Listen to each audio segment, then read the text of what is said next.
People often wonder why we get so excited about the little boats crossing the channel in this country. Well, I'll tell you why. It's because we understand that long term we can't provide for them without taking stuff away from ourselves, because we've got too many people in the country, because it's all about capacity. It's got nothing to do with race or religion, it's to do with capacity.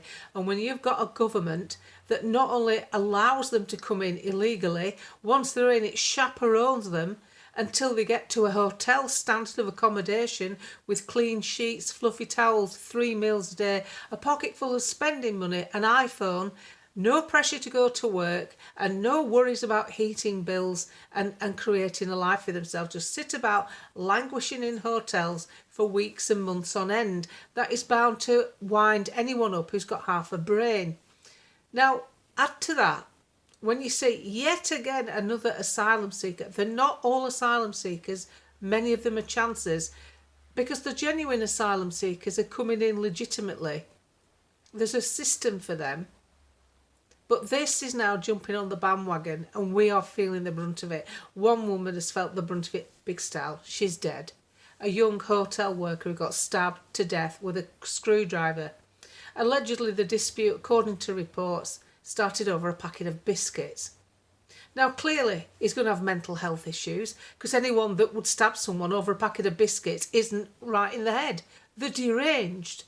They're what my father would have called hotheads. And yet there's no system in place to stop it. So we allow these people to come in. We allow them to come into luxury. They text all their friends back home. And I'm sorry, but they're not coming here out of fear. They're coming here out of preference. France is safe. You'll never run anything past me with that. France, 5 times bigger, about 5 times bigger than Britain. And it's safe. And it's got a similar population to Britain, so there's much more space. So why wouldn't you want to start your life in France? Why do you want to come to Britain? We're past really dissecting this. What we've got to look at is we've got a government that isn't seeing what we see.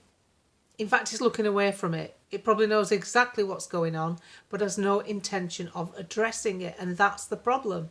The public can see what's going wrong.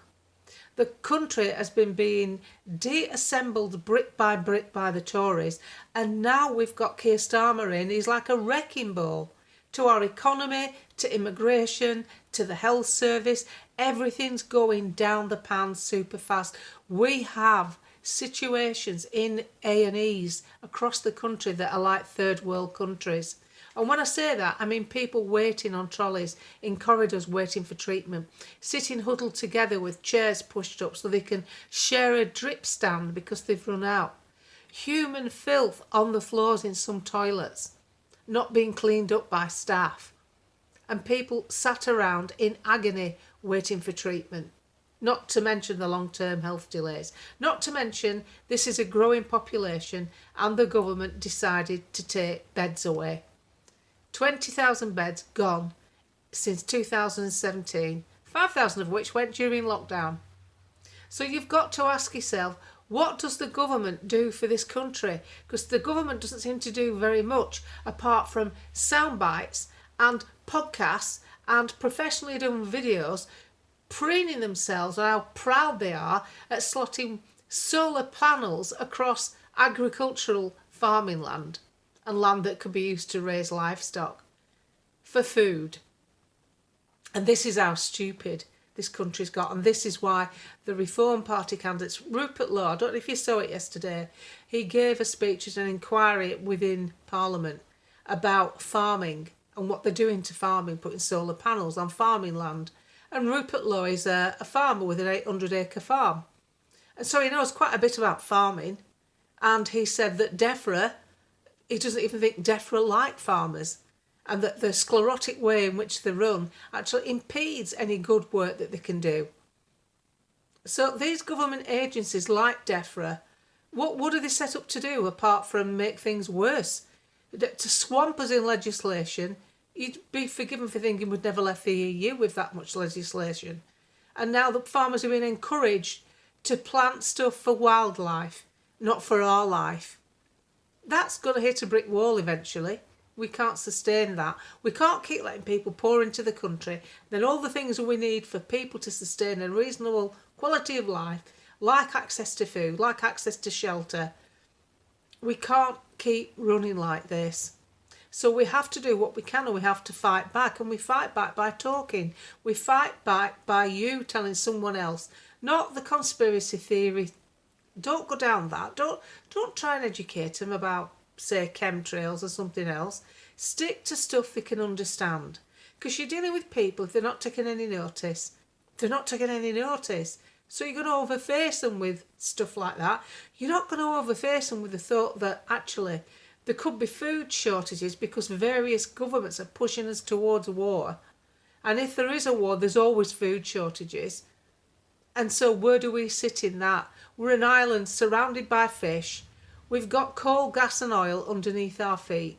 We've got 75% of Britain covered in lush farmland that you could either rear sheep or cattle or grow crops. And we're now not doing that. We're being dissuaded from doing it. That's bad. That's really bad government.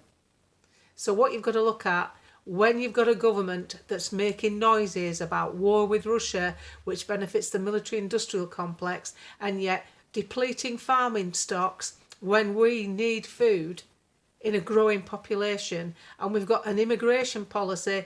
Well, we haven't got one, have we? We just let anybody come. Just turn up.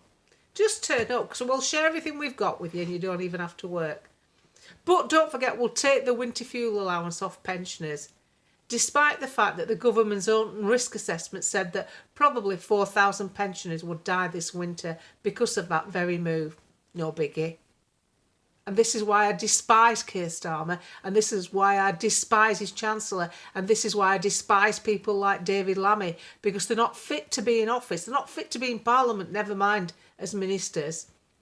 Because we've got David Lammy saying we've got to fork out money for reparations for slavery. Have you ever looked at some pictures of my forefathers in the cotton mills and the coal mines? You only have to look at what went on with the miners in the 1980s, the way the government, and that's Maggie Thatcher, I'm a fan of hers, but she didn't get that right. The way the government and the police treated the miners. They tried to starve them out. They were brutal with the miners. Because the public were on board with them. The public were sending food parcels to them, trying to help them survive. And the government hit hard. They even had people infiltrating families and areas over there where they pretended to be part of the community to infiltrate, to get information, to spy on people. Some of them settled and never left. Did you know that? And here we are, further down the line. So it doesn't matter which government it is, does it? It doesn't matter whether it's Tory or Labour. They'll all do something to us at some time where they think it's the benefit for them. And this is why we have to talk to people in terms they can understand. Food's too expensive, energy's too expensive, fuel is too expensive. We should be allowed more freedoms and less government. And this man is one of the lowest of the low. Some people even see him as a criminal. So this is why I do these videos. I do it to spur you on to talk about these things, not to talk about something that people may find too hard to digest because they haven't took any notice, but to get people more involved in the fact that next time we are able to vote for our future, we better vote for a better one. It's no good abstaining from voting just to teach the Tories a lesson, and it's no good not turning out to the ballot box. It's absolutely pointless spoiling the ballot paper. What you need to do is turn up and vote for anybody that isn't part of the main parties. And in between all that, try and etch yourself a life out that you enjoy with your dogs and your kids and your family, and do a few things that your hobbies, and try and do the best for your kids. Give them a good healthy diet. Try and talk them away from bloody junk food. There were kids happy and successful before we had McDonald's, you know. So do what you can to create the best life for yourself. And your first responsibility, before you do anything, before you blog, before you go to a demo, before you speak out loud, is, does it affect my ability to provide for my family? A home, food, vehicles, shelter, whatever it is. If being outspoken is going to affect that, you have to think twice. You have to be sensible, because those are your first, if you're not looking after that within your own home, you can't fight any other battles. You can't fight any other battles when you've lost your job. You'll be looking for a job or collecting your benefits. So it's no good getting that crusading feeling you get inside, because you just want to rip it out and you want to go out there and join in and do it, but you work for the NHS or you work for the government, you work down the town hall. You've got to be sensible, because your first responsibility is what you've created for yourself, because that took a lot of work and effort and you did it. You put all the good stuff in your life. Don't give it away easily.